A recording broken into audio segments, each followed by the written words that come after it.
Assalamualaikum warahmatullahi wabarakatuh. Perkenalkan, nama saya Alvarizky Pratama, NIM 2018169 dari kelas akuntansi manajemen 5D.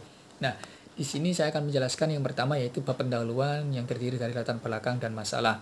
Baik, yang pertama yaitu latar belakang dan masalah. Indonesia pada zaman saat ini terdapat banyak perusahaan, salah satunya perusahaan manufaktur, yang dimana pada setiap perusahaan memiliki banyak komponen seperti pelanggan, karyawan, manajer, dan manajer lainnya, serta lain sebagainya. Nah, perusahaan tentu membuat kreasi dan inovatif yang dimana supaya pelanggan puas terhadap apa yang telah diproduksi suatu perusahaan.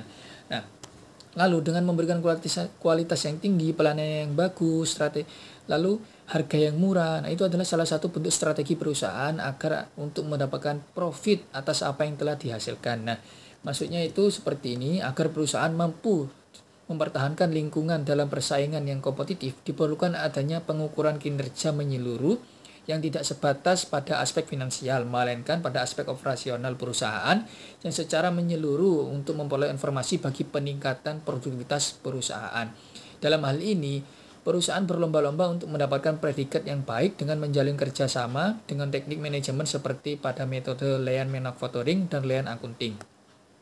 Nah, lalu di sini ada bisnis yang konsisten akan memenangkan hati pelanggan yang pada akhirnya nanti berdampak pencapaian finansial bisnis. Nah, maksudnya itu berbagai teknik akuntansi manajemen mengarahkan pada pencapaian yang telah dikembangkan diantaranya seperti meliputi teknik activity based costing untuk sistem penentuan harga pokok produk dan jasa. Activity based management yang berfokus pada kegiatan ini yaitu nilai tambah berupaya untuk mengeliminasi kegiatan yang tidak bernilai tambah. Balance scorecard dalam perencanaan dan pengendalian strategi dan diikuti dengan metode lean manufacturing.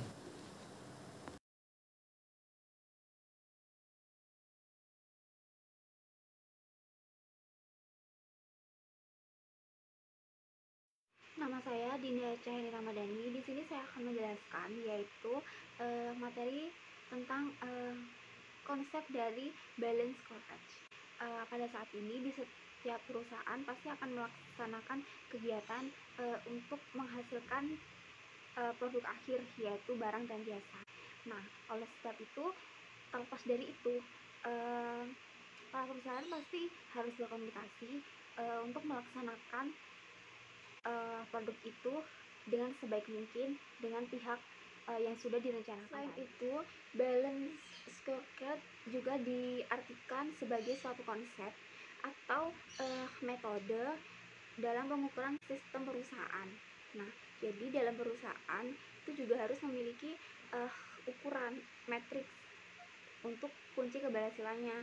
Nah, oleh sebab itu, pihak manajemen ataupun pemimpin perusahaan mereka harus saling berkomunikasi, yaitu menginformasikan tidak hanya berupa fungsi finansial aja, tapi juga mengarah pada fungsi konsumer, proses produksi, pelayanan, dan lain sebagainya.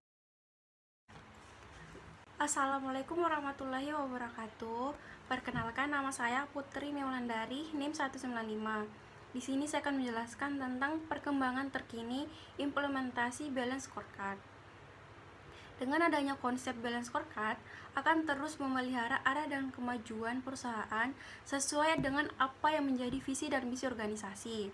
Selain itu, balance scorecard akan membantu perusahaan dalam menyelaraskan tujuan dengan satu strategi yang ingin diterapkan.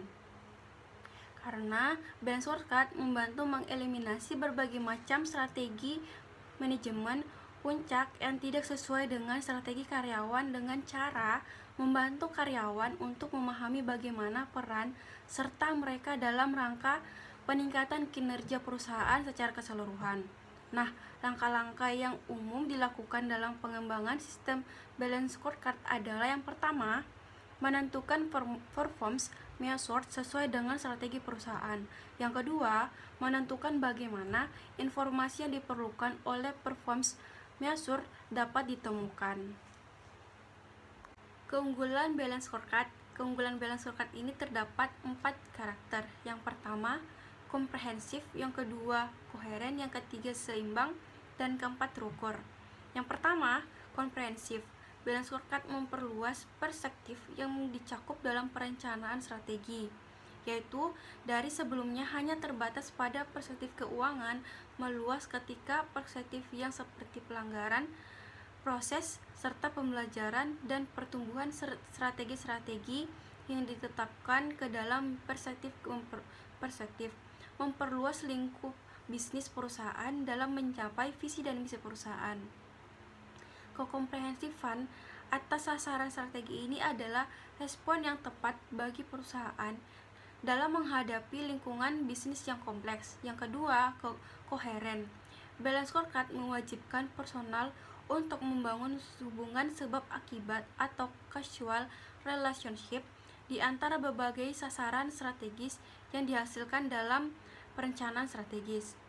Kekoherenan antara strategis dan sasarannya di berbagai perspektif akan mampu memperbaiki kinerja keuangan yang sangat dibutuhkan oleh perusahaan yang berada atau yang akan memasuki iklan bisnis yang turbulen. Yang ketiga itu seimbang. Yang dimaksud itu keseimbangan sasaran strategi yang dihasilkan oleh sistem perencanaan strategis penting untuk menghasilkan kinerja keuangan keseimbangan. Dan yang terakhir, terukur. Maksudnya itu keterukuran sasaran strategi yang dihasilkan oleh sistem perencanaan strategis menjanjikan ketercapaian berbagai sasaran strategis yang dihasilkan oleh sistem tersebut. Balance scorecard mengukur sasaran-sasaran yang strategi sulit untuk diukur.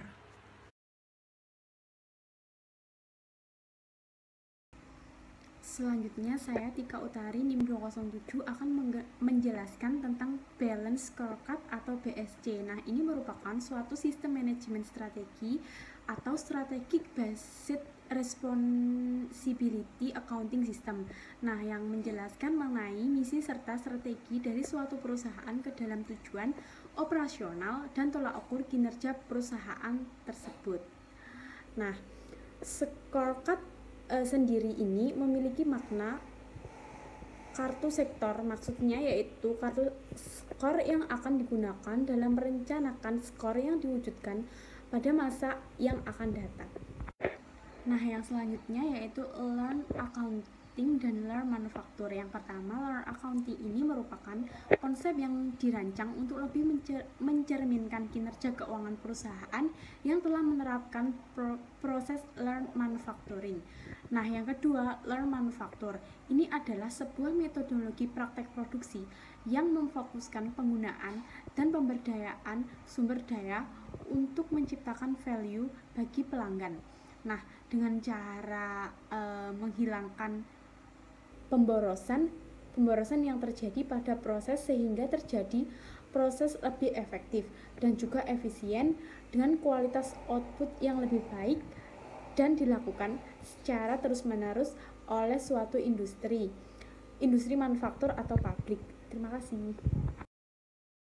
Assalamualaikum warahmatullahi wabarakatuh. Saya Andi Ramdhani, NIM 201. Saya akan menjelaskan mengenai balance scorecard sebagai inti sistem manajemen strategi dan learn accounting dan learn manufaktur.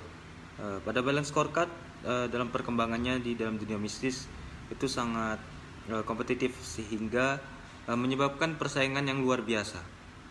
Selain itu juga membuat perubahan dalam hal lainnya seperti produksi, pemasaran, pengelolaan sumber daya manusia, serta bagaimana cara penanganan suatu transaksi pada suatu perusahaan. Nah, pada balance scorecard itu terdapat beberapa perspektif Yang pertama, perspektif keuangan. Balance scorecard menggunakan tolak ukur kinerja keuangan seperti ROI dan laba bersih. Sebab secara umum tolak ukur tersebut tentunya digunakan setiap perusahaan dalam mengetahui laba bersihnya. Selanjutnya, perspektif pelanggan.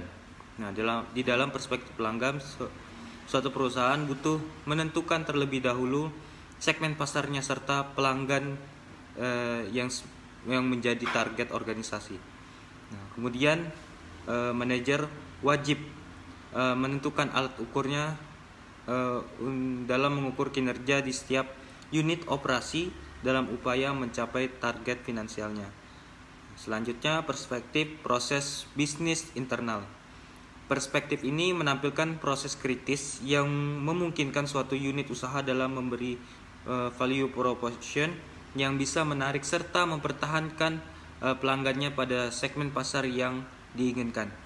Nah, yang terakhir, perspektif pembelajaran dan pertumbuhan. Perspektif ini menyediakan infrastruktur guna tercapainya 3 perspektif sebelumnya serta menghasilkan pertumbuhan juga perbaikan jangka panjang. Nah, terdapat 3 prinsip kapabilitas yang berhubungan dengan kondisi internal perusahaan. Yang pertama, kapabilitas pekerja, itu kepuasan pekerja, referensi pekerja, produktivitas pekerja. Yang kedua, kapabilitas sistem informasi. Nah, yang ketiga itu iklim organisasi. Selanjutnya ada lean accounting dan lean manufaktur. Lean accounting itu adalah konsep yang dirancang untuk lebih mencerminkan kinerja keuangan suatu perusahaan yang telah menerapkan proses lean manufaktur. Pada proses lean accounting dapat mencakup pengorganisasian biaya dengan teknik value stream, mengubah teknik penilaian persediaan dan memodifikasi laporan keuangan untuk memasukkan informasi non keuangan. Nah, lean accounting itu mempunyai visi sebagai berikut. Lean accounting menyediakan informasi yang akurat, tepat waktu dan mudah dipahami. Selanjutnya, lean accounting mengeliminasi kegiatan-kegiatan yang tidak bernilai tambah. Lean accounting patuh pada anggaran dasar perusahaan. Nah, lean manufaktur itu adalah sebuah metodologi praktek produksi yang memfokuskan penggunaan dan pemberdayaan sumber daya untuk menciptakan value bagi pelanggan dengan cara menghilangkan pemborosan yang terjadi pada proses sehingga terjadi proses yang lebih efektif dan efisien dengan kualitas output yang lebih baik. Dan itu dilakukan secara terus-menerus oleh suatu industri manufaktur atau pabrik. Prinsip lean manufaktur itu ada 3. Pertama, prinsip mendefinisikan produk. Selanjutnya, kedua, prinsip menghilangkan pemborosan. Yang ketiga, prinsip pendukungan karyawan. Ini ada sekilas pengaplikasian lean accounting dan pada perusahaan manufaktur. Sederhananya, metode value stream akan memotong alur pengiriman barang dari hulu ke hilir yang biasanya melewati beberapa departemen fungsional, sehingga satu aliran dapat mencakup biaya penjualan dan pemasaran, produksi, desain sampai ke pengumpulan uang kas dari pelanggan. Idealnya setiap karyawan itu ditugaskan ke satu value stream, alih-alih dibagi di beberapa departemen. Selanjutnya, hubungan antara lean accounting dengan lean manufaktur. Nah, sistem lean manajemen akuntansi memiliki hubungan yang saling terkait.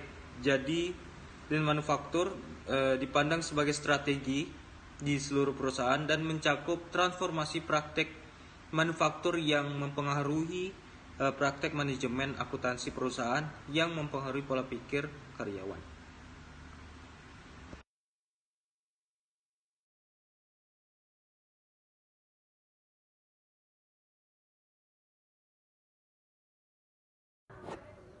Assalamualaikum warahmatullahi wabarakatuh. Saya Srianani Bagiatu Solihah, NIM 184. Di sini saya akan menjelaskan analisis kasus, yakni kasus pada PT Supermarket dan PT X. Yang pertama, PT Supermarket. PT Supermarket yang tersebar di wilayah Denpasar, Bandung, dan Gianyar. Di dalam organisasinya terdapat banyak aktivitas yang diselenggarakan berbagai jenis profesi, baik penjual, pembeli, maupun distributor. Dari sisi manajemen, PT Bali Pawiwahan sendiri tentunya selalu melakukan inovasi-inovasi, khususnya di dalam membuat kebijakan internal perusahaan. Di samping itu, perusahaan juga harus memiliki keunggulan dalam persaingan bisnis yang pesat, sehingga PT Bali Pawiwahan perlu memiliki sistem pengukuran kinerja yang tepat. Keseimbangan tersebut akan dapat membantu perusahaan dalam mengetahui dan mengevaluasi kinerja secara keseluruhan. Analisis kasus PT Supermarket tersebut menggunakan konsep balance scorecard. Nah, yang kedua adalah PTX. PTX merupakan salah satu perusahaan garmen dengan ciri khas bordir terbesar di Jawa Timur. Produk PTX sendiri mampu menembus hingga pasar di seluruh Indonesia karena kualitasnya sudah diakui oleh para pecinta bordir. PTX ini memproduksi baju muslim seperti baju takwa, koko, dan lain-lain. Permasalahan yang dihadapi perusahaan saat ini adalah terkait dengan banyaknya waste. Contoh waste tersebut antara lain adanya pemisahan letak produksi untuk beberapa proses sehingga menyebabkan transportasi yang kurang efisien. Maksudnya, jarak antar dua lokasi mencapai kurang lebih 4 km. Masih sering terjadinya proses pengerjaan yang kurang tepat atau kurang sesuai, sehingga menimbulkan rework dan adanya produk cacat yang tidak dapat dijual kepada konsumen. Makasih. Oke, hasil kinerja perusahaan pada PT Bali Pawiwahan berbasis balance scorecard. Yang pertama itu ada kinerja perspektif keuangan. Pada PT Bali Pawiwahan, setelah dianalisis dengan beberapa rasio keuangan seperti current ratio, debt ratio, OPM, NPM, ROA, dan TATO, dapat dilihat pada tabel yang ada di samping saya. Setelah dianalisis dengan menggunakan balance scorecard, dapat ditemukan bahwa kinerja pada perusahaan sudah cukup baik. Dapat dilihat dari segi perspektif keuangan yang menunjukkan adanya penurunan pada rasio likuiditas, yang dimana jumlah dana tunai yang dimiliki pada PT Bali Pawiwahan tidak mampu untuk membiayai kewajiban setiap tahunnya. Namun, karena current ratio menunjukkan nilai dengan perbandingan 2:1, maka nilai tersebut dianggap sudah cukup baik. Sedangkan pada rasio solvabilitas terlihat adanya peningkatan yang menunjukkan semakin tingginya kewajiban yang harus dibayarkan oleh perusahaan tersebut. Namun, peningkatan tersebut diiringi dengan semakin tingginya total aktiva yang dimiliki oleh perusahaan. Maka, hasil analisis kinerja perspektif pelanggan. Analisis kinerja perspektif pelanggan diukur dengan menganalisis atribut produk dan jasa, citra atau image dari perusahaan tersebut, serta hubungan dengan pelanggan atau suppliernya. Hasil analisis kinerja perspektif pelanggan dan supplier dengan menggunakan kuesioner yang disebar kepada 100 responden pelanggan dan 37 responden supplier. Dapat dilihat pada tabel yang ada di samping saya. Berdasarkan dari tabel tersebut, dapat dilihat dari jawaban atau tanggapan pelanggan dan supplier yang menunjukkan nilai positif dan signifikan. Berdasarkan data jawaban kuesioner, hasil analisis pada perspektif pelanggan menunjukkan angka 56,4% pelanggan merasa puas dan 42,7% supplier merasa sangat puas.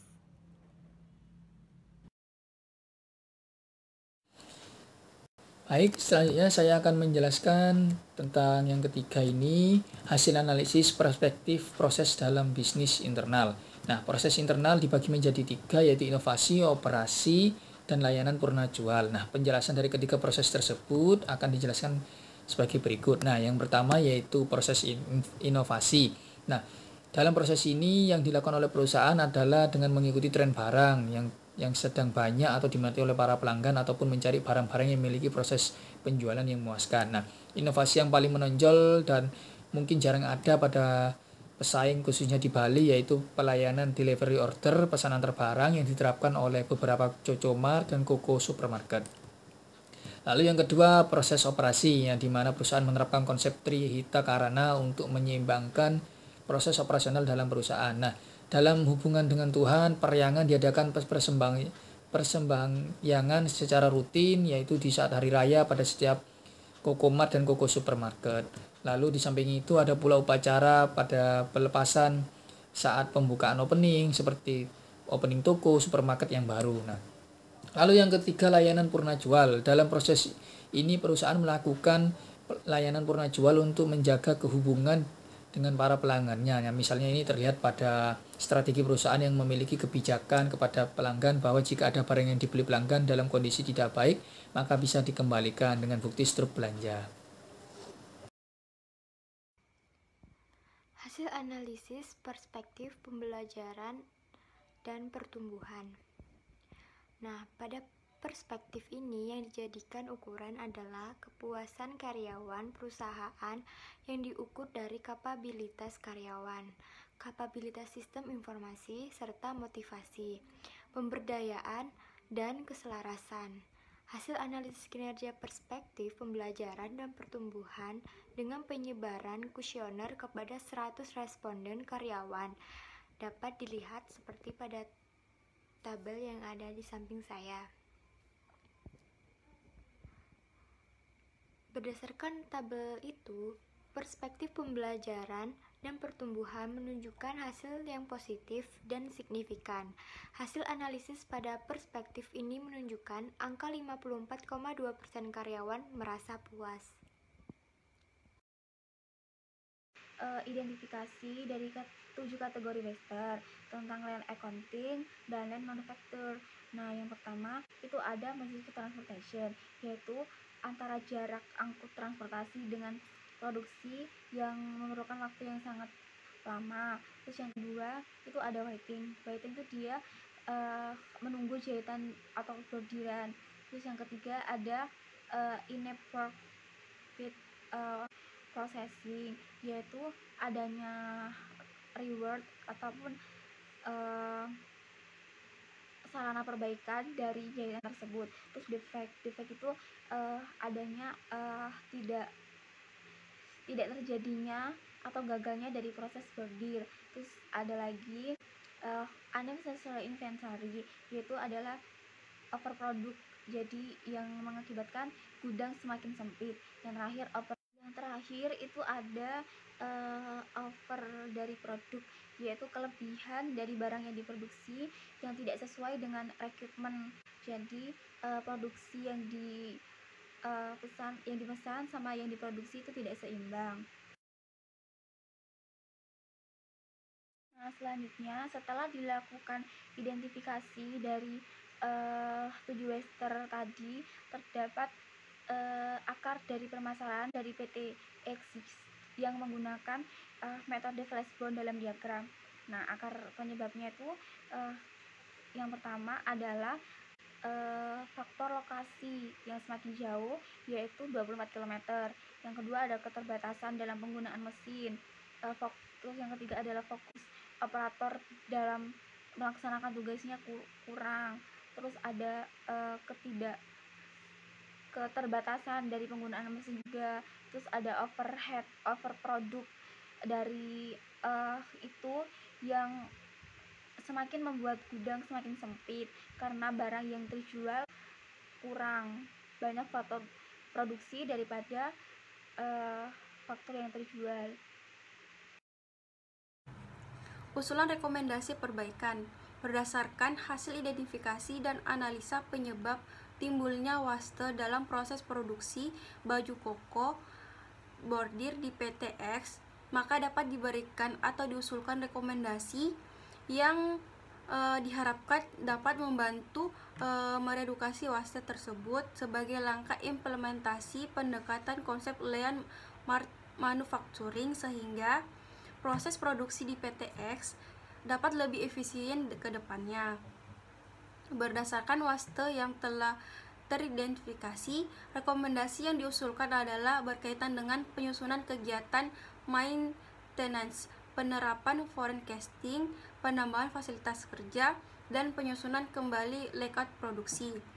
Setelah mengidentifikasi, menganalisa, dan memberikan rekomendasi perbaikan pada proses produksi baju koko di PTX sebagai upaya reduksi waste, maka dapat digambarkan prediksi hasil future state map untuk mengetahui improvement apa saja yang telah dilakukan sepanjang value stream pada PTX.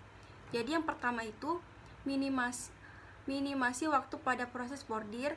Hal ini merupakan tujuan atau dampak dari rekomendasi yang menulis rancang berupa adanya kegiatan maintenance yang lebih terstruktur pada mesin boarding dan penambahan fasilitas kerja atau air plug dan kursi operator. Yang kedua, perubahan jadwal produksi merupakan dampak dari perbaikan setelah diterapkannya forecasting secara tepat, sehingga jumlah yang harus diproduksi oleh PTX mendekati sesuai dengan kondisi permintaan pasar. Yang ketiga, minimasi waktu dan jarak antara proses bordir dan jahit. Merupakan tujuan dari perbaikan berupa perencanaan tata letak, yaitu kedua area produksi yang awalnya berjauhan atau berjarak kurang lebih 4 km digabung menjadi satu sehingga efektif dan efisien. Yang keempat, simplifikasi kerja, yaitu penggabungan proses pembersihan dan kontrol akhir atau yang awalnya sebagai non-value added activity. Tujuannya adalah mempersingkat untuk urutan proses dan penghematan jumlah operator. Yang kelima, minimasi waktu antara proses pembersihan dan kontrol akhir dan setrika atau proses reward.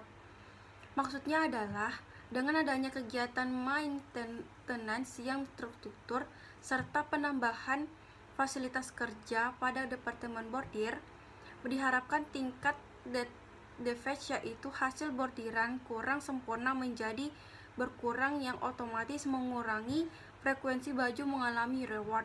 Yang keenam, minimasi waktu dan jarak antara proses seri dan pasang label merupakan tujuan dari perbaikan berupa perencanaan dan tata letak, yaitu kedua area produksi yang awalnya berjauhan yang berjarak kurang lebih 4 km digabung menjadi satu sehingga lebih efektif dan efisien.